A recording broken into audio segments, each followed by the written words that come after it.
Well, thank you for joining another episode, YouTube version of the Authentic Deb podcast. It is Monday the 11th. Happy Mother's Day to everybody over the weekend, whether you are a mom, stepmom, or fur mama, whichever.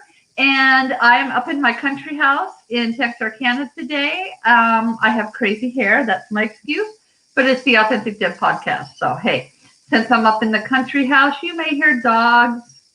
You may hear all sorts of things because I'm up at the country house. So anything goes. Today is my special guest, Jill Brown. She is from South Wales, UK. Did I say that right? Good. And we're going to talk. She's a life coach. She's going to tell you all about that. And we're going to talk about it's not just a paper cut. And I think that really, Jill will explain more, but really talks a lot about how we or other people have a tendency to minimize things that are actually pretty serious. And Jill has a story behind that as far as how that related to her. So without further ado, Jill, go ahead and introduce yourself. Tell us what you do, and then we'll jump right into the subject. And then if we see listeners come on, then I might make a short interjection that they are more than welcome to post a comment or a question. Okay, hi. Yes, as Deb says, I'm Jill Brown, and I'm a life coach in South Wales in the UK. And I am a life coach. And for 23 years, I think it's about that, I was a driving instructor. So I coached people for a very long time. And then I discovered the paper cut for myself when I got diagnosed as diabetic. And people said to me, but it's only diabetes. And at the time I literally went down the rabbit hole, and I was just in a place of fear. And then when you're told, oh, it's only, you are afraid to speak up. You don't want to talk about it. You don't want to ask for help because it's only. Right. You know? And I've talked to so many people about how these small things are really big and significant in their lives.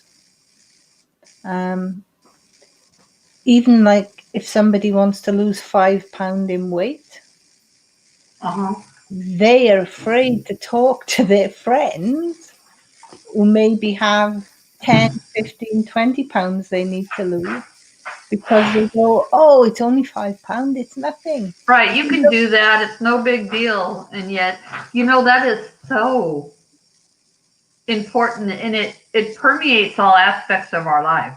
It does. If we think about it, it's almost like we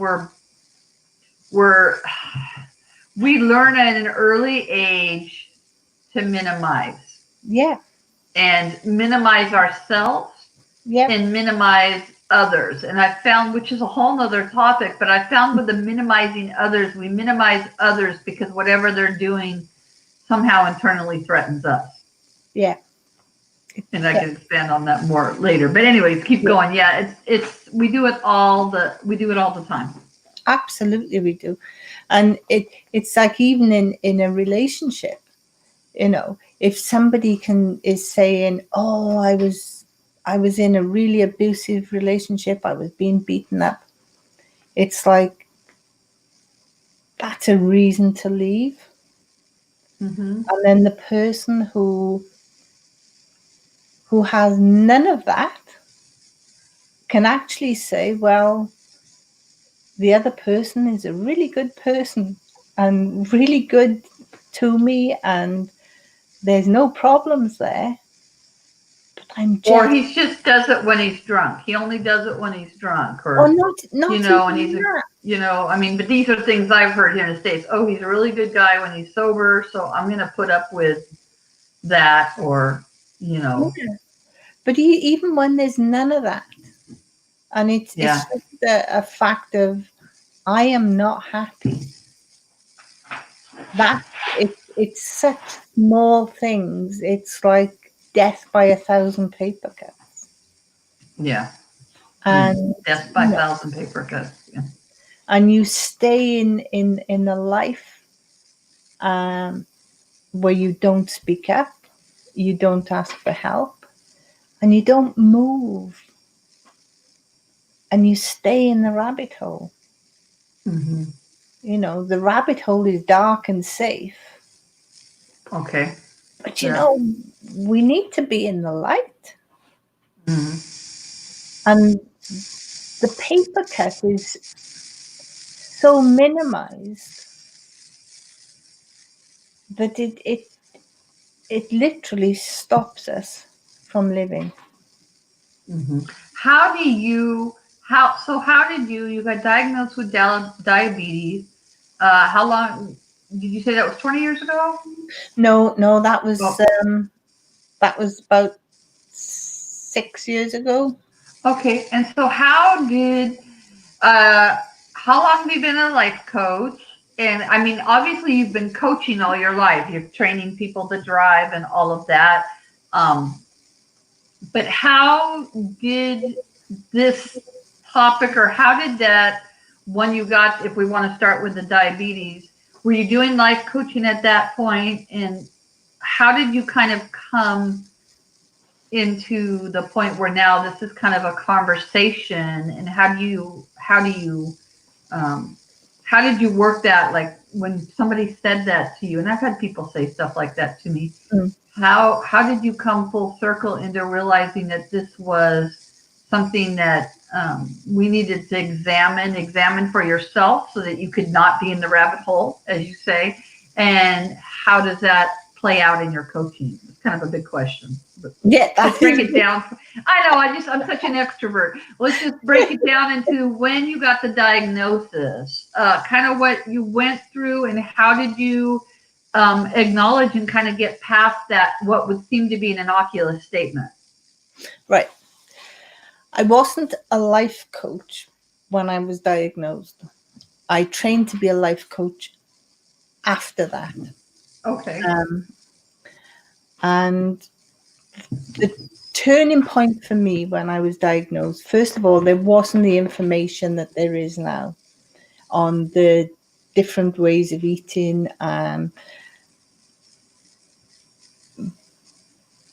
But what was my turning point was my husband said to me the one day, "Are we going to have lunch?" And I just said to him, "I don't know what to do." And I was afraid of eating. At that precise moment, any food seemed terrifying. I was afraid of not eating because I knew that was equally as bad. So I was in this double place of fear Mm-hmm. that, and I was just in that place of flight, fight, freeze, and I was just frozen. Mm-hmm. And he said to me, "I'll go make an omelette." And it was like, oh, that's perfect. You know, I know that's okay for me. Mm-hmm. And in that moment, I realized that I was in a place where I did not want to be, where everything was fearful, where everything felt like I had no control. So I just started looking at what could I control, and did I did such a lot of research then. Mm-hmm. And I also, every time I ate a meal, and I checked my blood sugars 2 hours after, 4 hours after, if they went up, I would change one ingredient on the plate. And it took quite a while, but I found all the foods that really affected me badly and the Mm-hmm. ones that didn't. So that brought me out of the rabbit hole, and I stopped accepting of um, it's only. Yeah. because it's not it only, you know. All the health things that go with diabetes, with amputations and Yeah. heart, stroke. And I was also so upset when I was told don't walk on the beach barefoot anymore. And it seems like a small thing to say don't go barefoot. Yeah, you have to run that by with me. What does that mean? You couldn't No, walk on the beach barefoot? yeah, Why not? because if you cut your foot, you could get an infection, which could mean an amputation. Oh wow. Yeah, I didn't know that. I mean, I knew, about checking your blood sugars and stuff like that and figuring out foods that you eat, but I didn't know that that was a warning to people. And that's a big deal. Yeah. It's like don't live. Yeah, You go in exactly. a cocoon and exist, but that's not living. No. And I didn't want to be in a cocoon. I wanted out of the rabbit hole, out of the cocoon, and let's live, because Hmm. I like to have adventures. Uh, Exactly. So did you feel as you became to this awareness when somebody says it's only diabetes, really anytime you say it's only, or, something else people hear, I don't know if they say it overseas, but here in the States, they'll say like, well, I'm not trying to be rude, or I'm not trying to be argumentative, or I'm not trying to, anytime they preface a statement with that, it's like, yes, you are. It's like you almost know that, if I'm going to say, well, Jill, I'm not trying to be critical, but that shirt you're wearing, it's like you're already, yeah, you're trying to soften the blow of saying, I don't like something you're doing or wearing or eating or whatever. And it's the same thing. It's only a paper cut. Well, maybe it's only a paper cut to you, but what I hear you saying is, to me, that's my life. And that's not yeah, just my physical life, but that's my spiritual and emotional and well-being life that makes Jill tick. All of those things have to be in harmony, right? In yeah, sync, in synchronicity, for you not just to exist on the earth and be Jill Brown, but to be Jill Brown the light, to be Jill Brown that has that light inside of her and lets that out. So when somebody comes to minimize you, there's this struggle that we have to get past. And I think I like what you said, like the simple act of your husband making an omelet. We have epiphany moments at the weirdest times, yeah, you know. absolutely. Uh, as far as, it's, I call them kind of like God winks. Like something will happen and there's like, hey, why don't and it's that little push that says, oh, I'm held, I'm protected, or oh, go in this direction, or oh, change your thinking, you Yes, know. And it sounds like you had that, and so you got to know what kind of foods. Now I'm just curious, what kind of foods did you find? Did you have to take? Because I'm sure there's tons of people with diabetes that will watch this later. Did you find there were certain foods for you had to let go of? yes, I did. And the important thing that to realize, and I follow a diabetic forum, and I'll see somebody sometimes post, "Can I eat this?" And a Hmm. whole bunch of people will say, "Oh, yes, that's fine for you," and it may be something that's not fine for me. Right. So, you know, it's a really individual disease. And Hmm. I found that 3 or 4 strawberries put my sugars really high.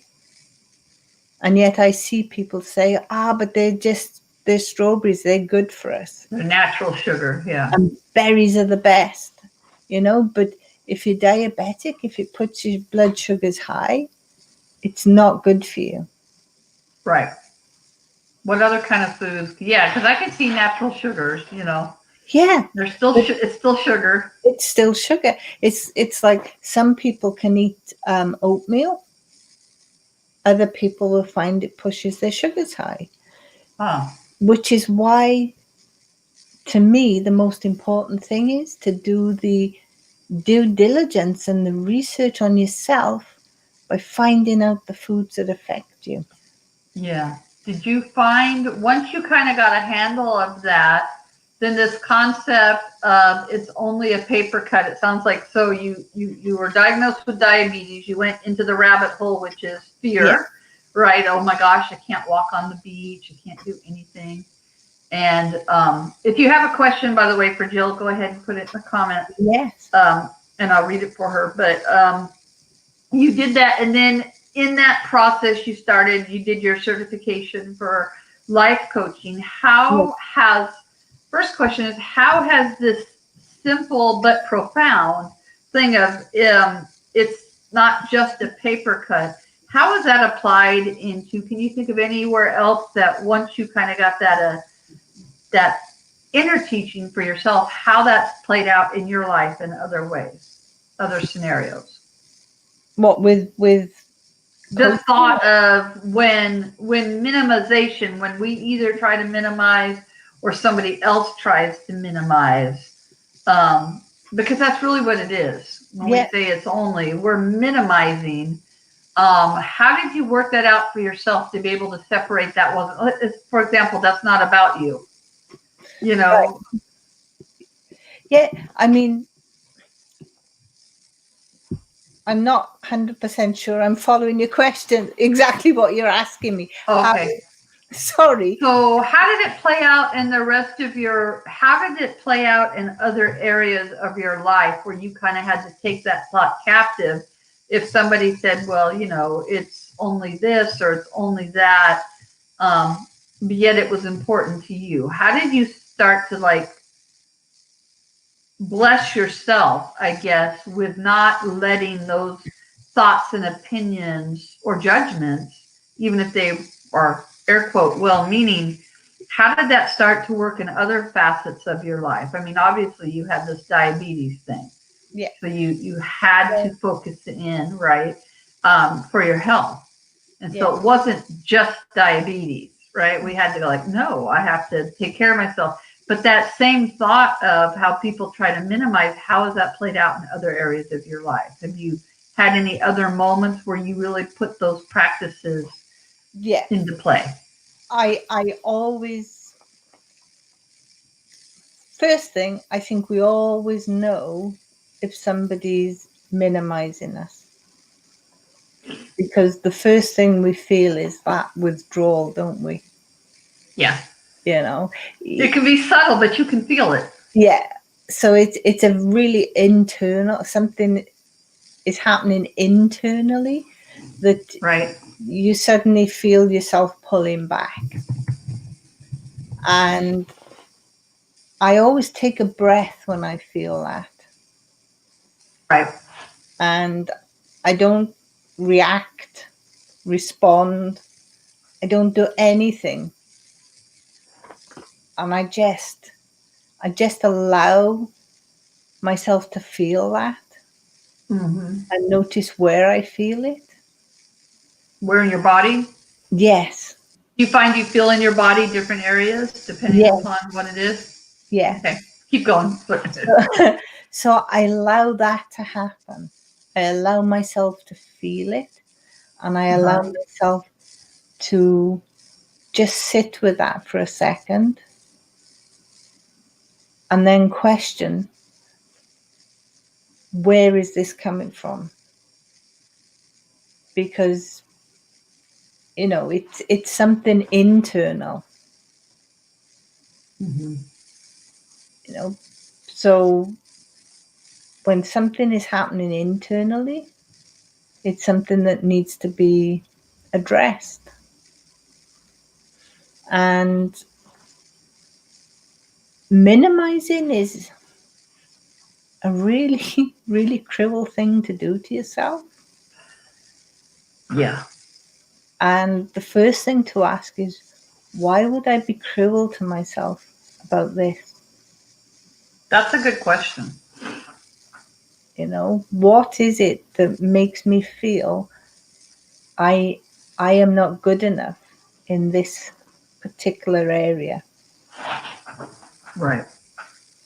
Because that's the real question, isn't it?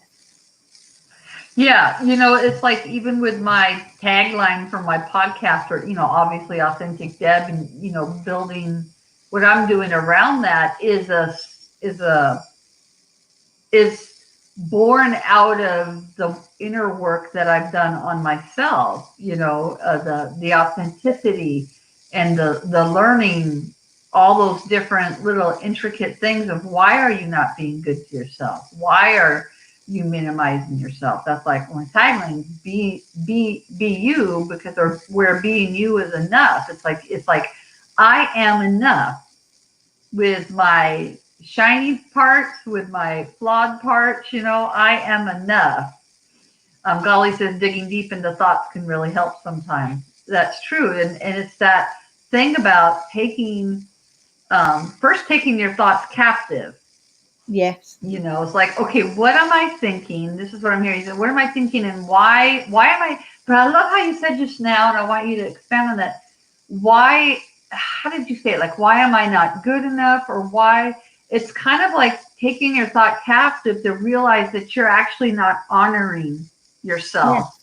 Yeah. Where it would be so much easier for me to honor Golly who's watching, or honor you or somebody else. And it's almost like we have to relearn But how to honor ourselves. But just like we can only love someone as much as we love ourselves, really, we can only honor somebody as much as we honor ourselves. But I don't think we see that all the time.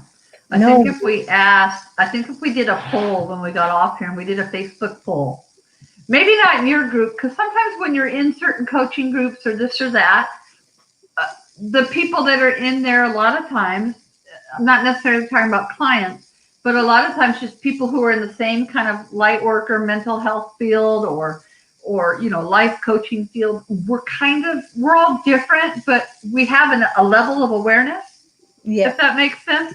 So we might kind of answer like, oh, I know to honor my, and maybe part of that is true, and maybe part of it is not. But I think if we just did a poll, that people would probably dispute that point with you, even though I get what you're saying, because you'd be like, oh no, I do this, I do that, and they're good people, right? And yet, if we really turned it back around about the self-talk for ourselves, we go, oh, I'm not really honoring myself. And then you have to jump back into, well, then all those ways I was relating to other people that I thought were honoring them, am I really? Like, how does that play out? Even I don't know. I'm just thinking out loud. That's what I do. just think if I said to you, I had this list of things I was going to do this morning, and I haven't done any of them, and I think I'm really lazy for not doing them, but I felt so tired. I just couldn't put my head around them. Right. But yes, I'm tired, but that's just no excuse. That's just real lazy. And you said that to me just now, and I would say, Jill, you're awesome. Give your body a break, right? Listen to your inner. You're not lazy. You're allowing yourself to get the rest that you need, right? These are the things. And yet I think what you're saying is I probably wouldn't give that same benefit to myself. None of us do. Let me read what Golly said. She said, we can really be our own worst enemy. I can advise a friend all day and not take care of the same advice myself. When a friend once told me, treat yourself the way you treat a best friend, and it stuck with me, which is true. The Bible says, love God with all your heart, soul, and mind, and your neighbor as yourself.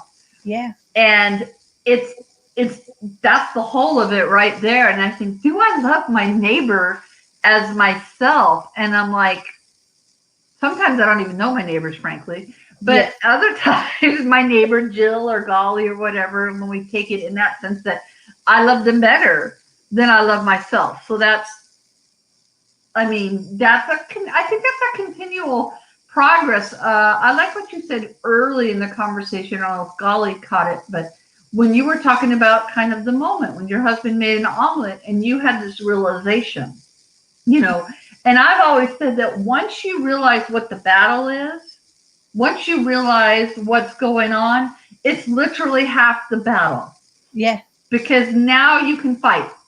Yes. Now you can address and dig deep. So once my head pokes out of that rabbit hole long enough to go, oh, now I'm gonna start taking the steps I need to heal Debbie. Yes. And do you know the important thing to remember in it all is we're human. Yeah, let me see. Yep, got that hurt. Yeah. So when we can say, I never beat myself up anymore, I never minimize anything for myself, I never talk to myself in a way that's not beautiful. Uh-huh. Are we human anymore? No, I think I just say liar, because I think that unless Jill, you've atoned to that element of perfection, I don't, I think you're cool, but I don't think, it's like, I don't think any of us are at that point, this No. side of this life. No. That all we can do is keep stepping towards it. Mm-hmm. That's the only thing we can do is keep moving forward. Yeah. And when we hear our head say that was lazy, to catch it and just say, okay, maybe I think it was lazy, but do you know what? Tough. Yeah. Sometimes I'm lazy. Yeah, and I don't even know if lazy is a good word. I've been changing that conversation for myself. Like this morning, we worked really hard on the house yesterday because this house needs a lot of remodeling inside and out. 1 second, Golly, we'll answer that. So I didn't sleep at all well last night. Oh my gosh, I had hot flashes. My entire body hurt from the power washing and everything we did. We took down a porch. Just sore all over. And I'm doing online training at work today, so I don't actually have to be logged in. And I told Susan, I says, you know what? When I woke up this morning, I try to wake up with gratitude. And my first thought was when I woke up to groan. And instead I woke up and thought, oh, praise God, I'm alive. Thank you, God. And then I was like, oh crap, my knee hurts and everything, but I wanted to get praise out first. And I was really tired. I might have slept about 4.5 hours last night. So I was like, oh my gosh. And I got up early, did the stuff I needed to do for work, attendance and all that stuff. And then now I gotta do my, thing with Jill. And I thought, oh, this is so awesome because if I want to, I can take myself right back to bed after this. Now I'm awake, but at the time I was like, I can go back to bed, and that's not lazy. That's acknowledging that Debbie overdid it muscle wise, and she might need to lay back in bed with the heating pad and some ibuprofen and just enjoy the sun. But Golly wants to know, Jill, what advice do you have to give to someone who slips up? Golly, what do you mean slips up? Slips up in the sense of you beat yourself up? It might take her a thing to reply, but she asked that when we were talking about being nice to yourself. So why don't we just go from there until she says more? What advice, what do you, how this comes in your coaching practice or even your friendship practice, how do you help somebody that is in a pattern of beating themselves up for what they should have or would have done, especially somebody like Ollie, who I happen to know is a young mom and has got, thank God my son is grown. That's all I got to say. Well, the first thing is to acknowledge you are going to slip up. And rather than fighting with the fear of slipping up, That's you good. know, accept it's a part of life. Because, funny thing, I only read yesterday, our greatest teaching is our last mistake. Oh, I like that. And I really liked that. And I thought, well, if you've got no mistakes, you're not learning anything. Right. And, it's not about going back, it's about learning and moving forward. Yeah. So when we slip up, what do we learn from that? And how would we do it better next time? Yeah. I think that still answered your question, Golly. Golly said slip ups like food or thinking or anything else we try to control.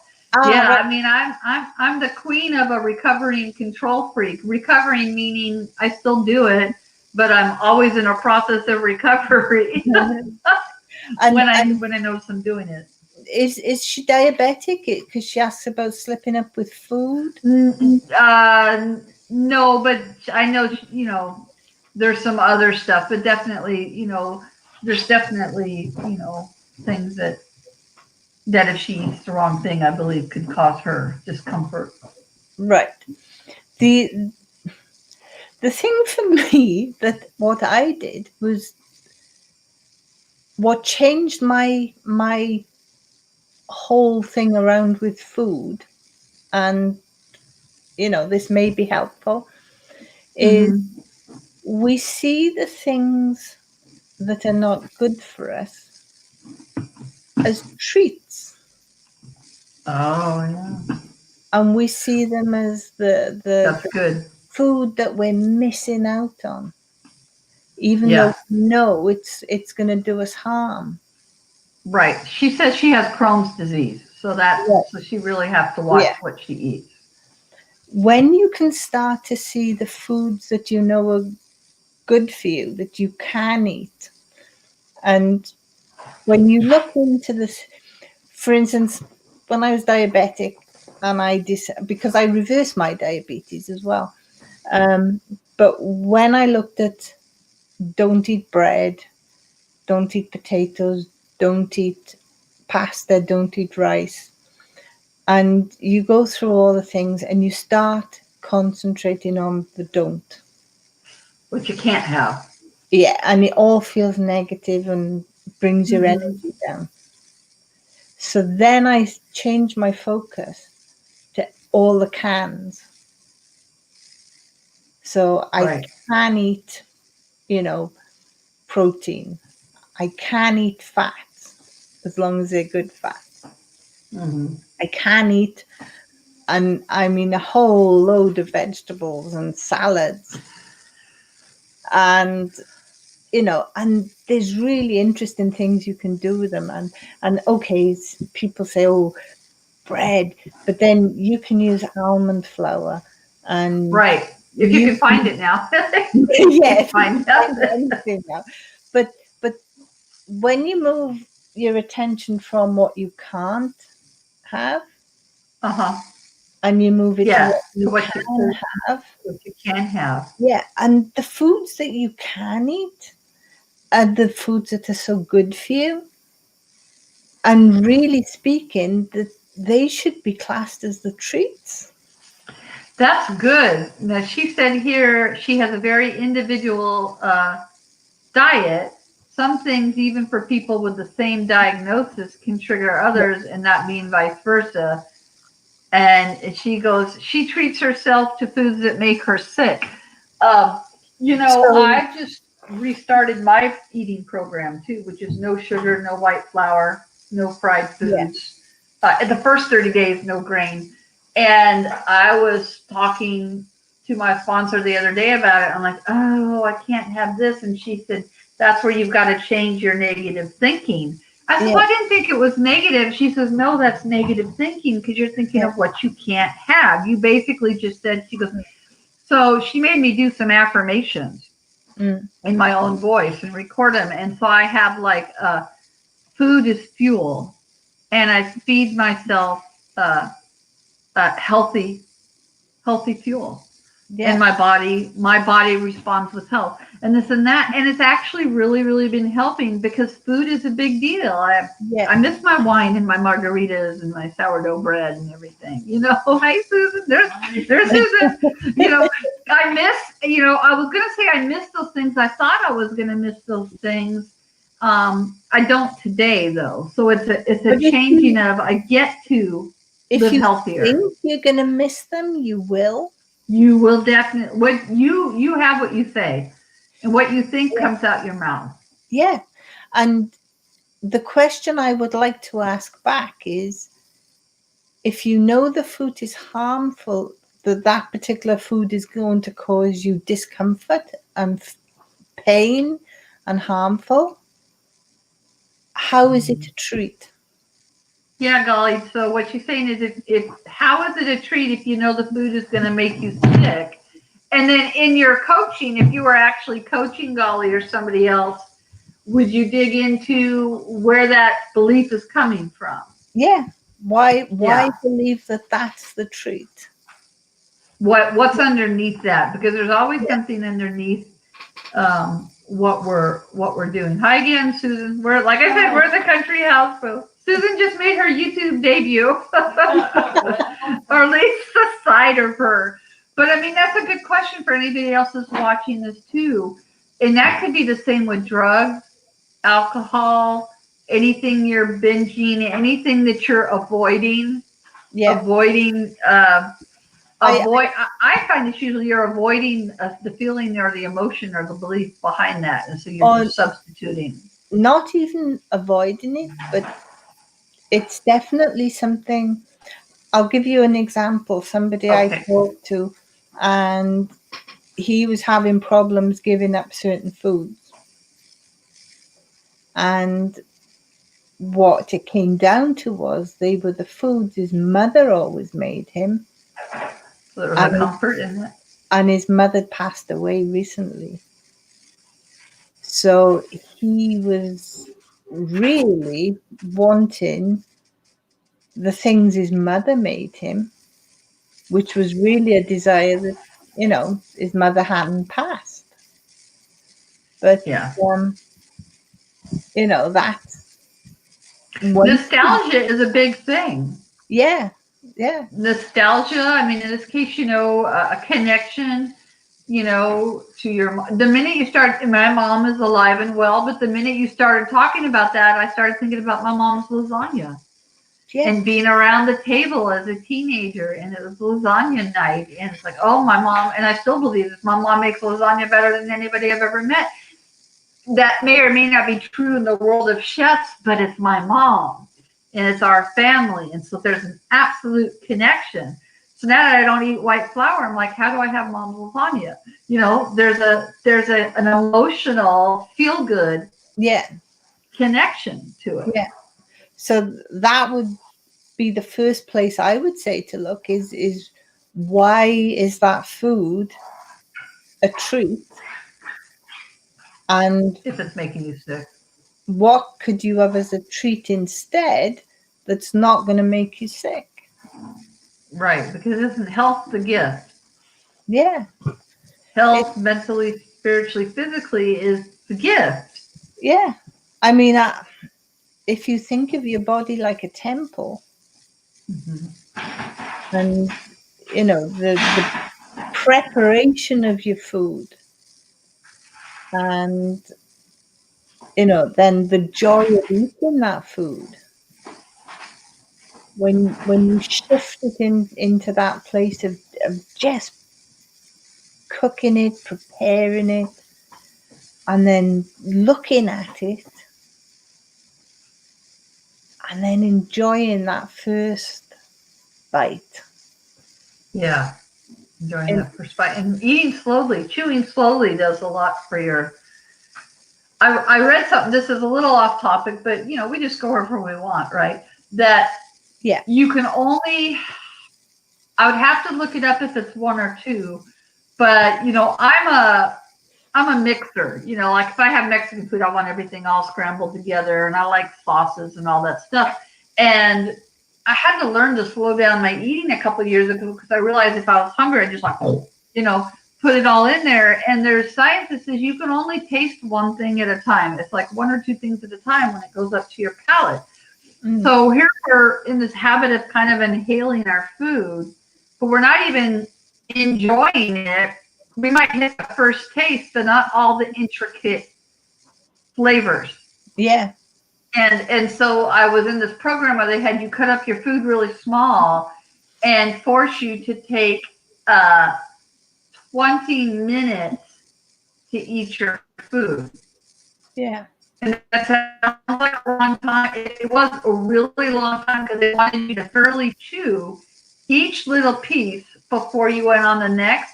And it was just, I lost weight on it. I was always stuck with me. So if you had mashed potatoes and steak and broccoli, you weren't allowed to put it all on the fork at the same time. That's why I said I'm a mixer. I want the broccoli and the potatoes. And they go, but you can only really taste one thing at a time. So you would do.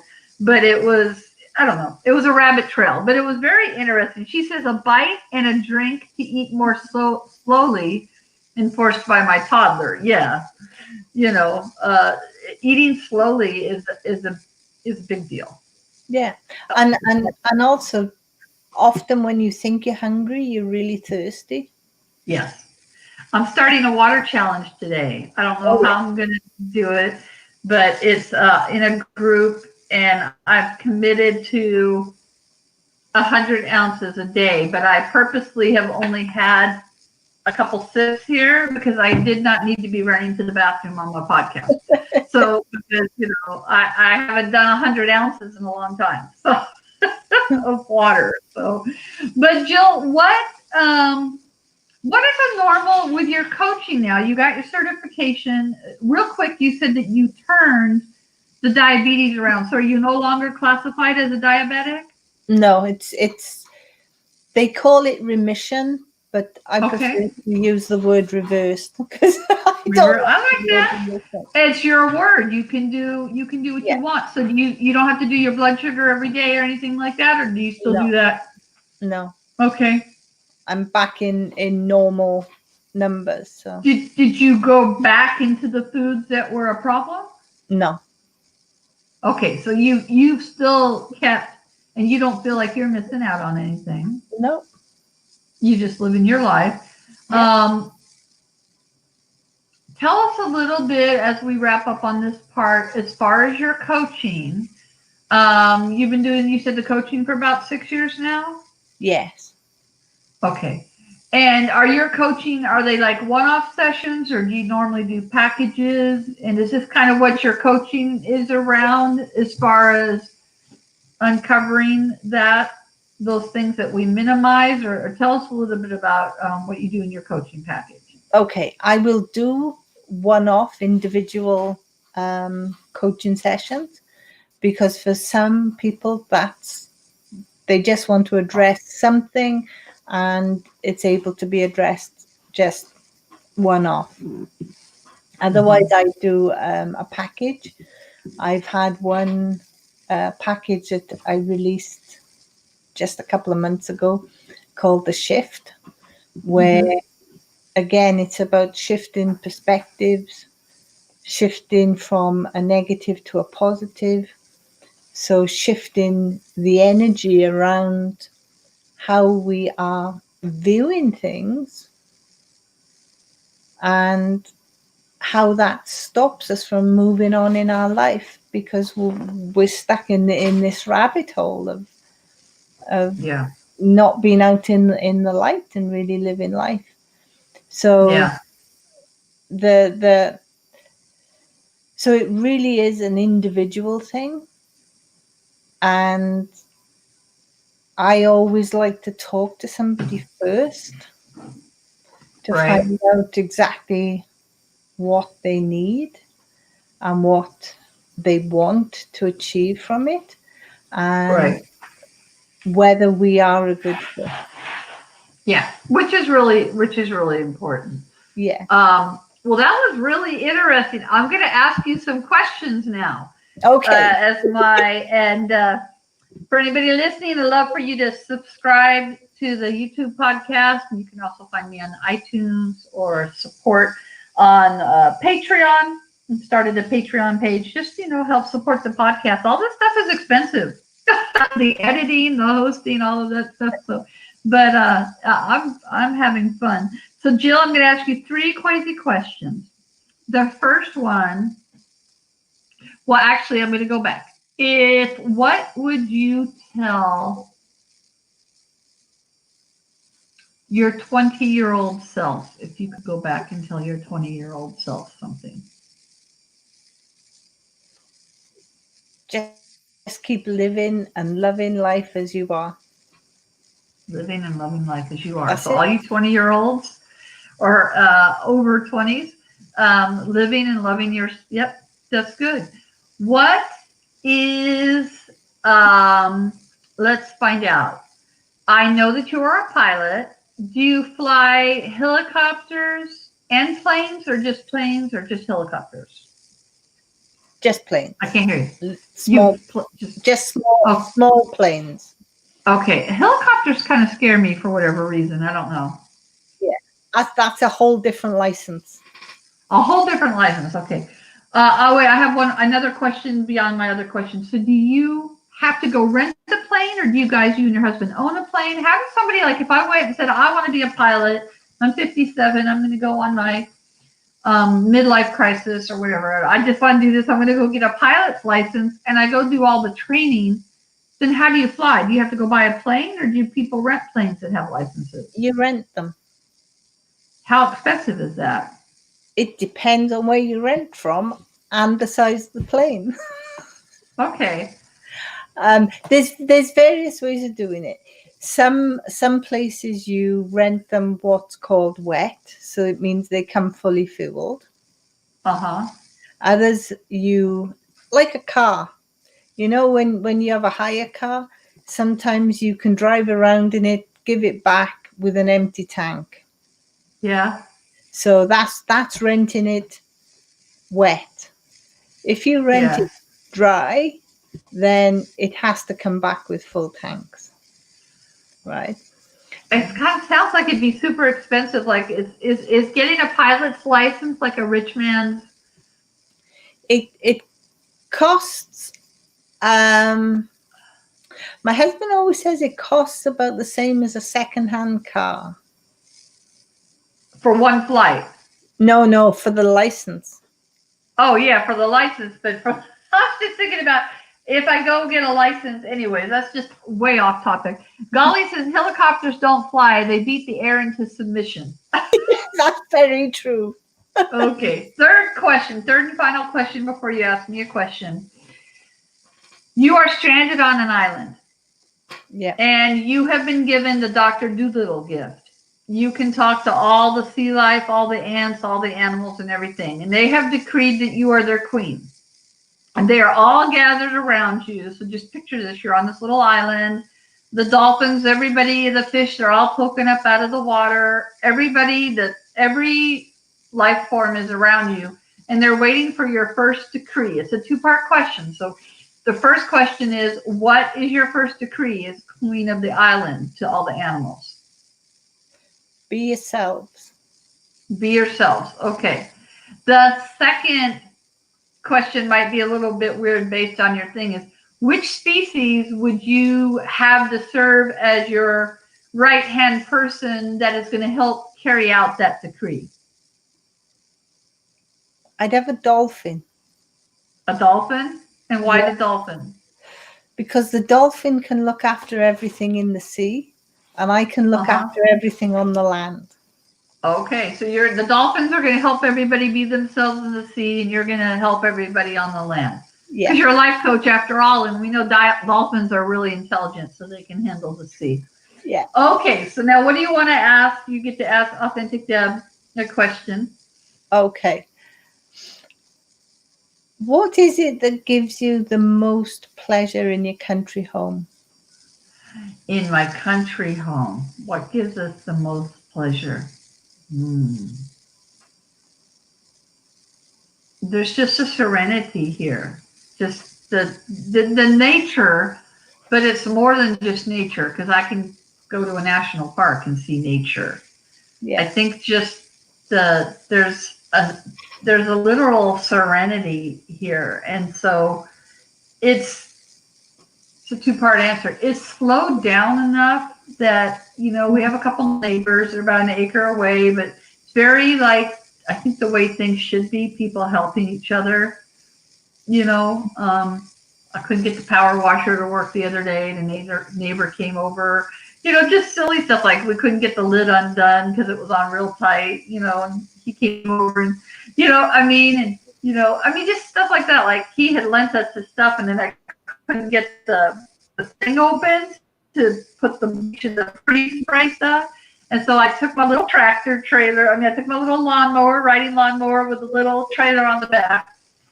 And I drove over to his house and he came out and I said, Wayne, I can't get the lid off. And he goes, that's okay, sweetheart. And he just undoes the lid for me. And, and it's just like that here.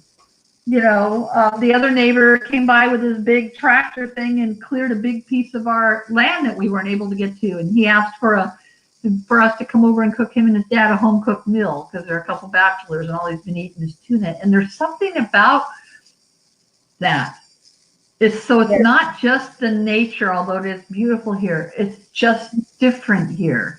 And you can feel it. Talk about energy and shift. When you drive back into, say, Houston, and we drive back to our other home, which is a beautiful, 1,500 square foot home and a nice little neighborhood. It's like, oh, there's all the houses right next to each other. And there's all the neighbors that you don't know, actually, that live.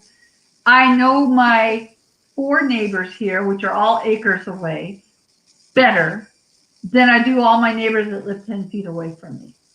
Wow.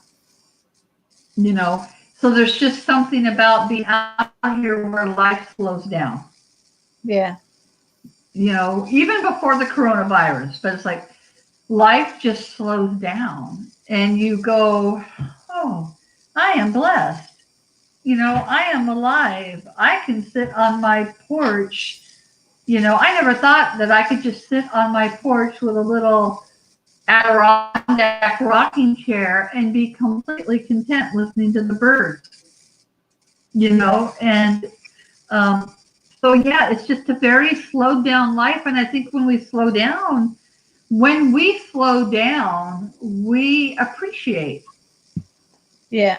It doesn't have to be filled with a bunch of stuff. I don't have to fill it with chips and dip. I don't have to fill it with candy. I don't have to fill it with alcohol. I don't have to fill it with events. I can just sit and be, and that's why this place is so special. And I really believe God just put this place just for us. We looked at a lot of places, but it's like sometimes it's good that you don't get what you originally wanted.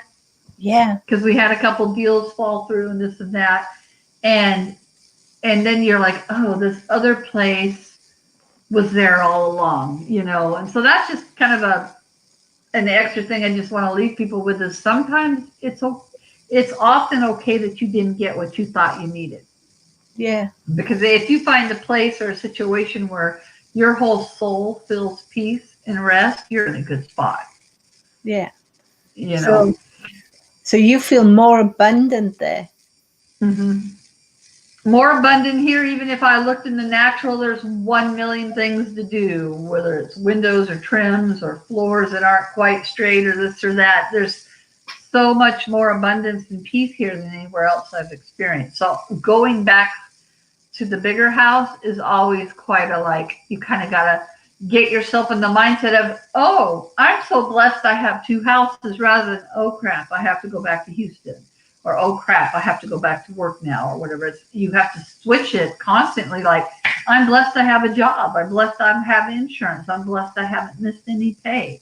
I'm blessed to have this other home to come home to, that has nicer amenities or this or that, and it takes, I would say this, switching your perception and having good self-talk and acknowledging the paper cuts, that's work.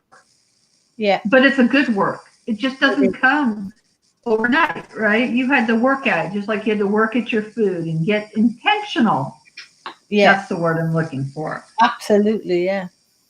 Being very intentional. Well, Jill, tell us how we can get a hold of yourself. I'm sure we'll have more conversations, but it will be in the show notes later, but how can people find you, book a session, find you on Facebook, all that fun stuff? Okay. They can find me on my website, Jill C. Brown, Advanced Life Coaching. And Okay. I know you're posting that. Yes, I am.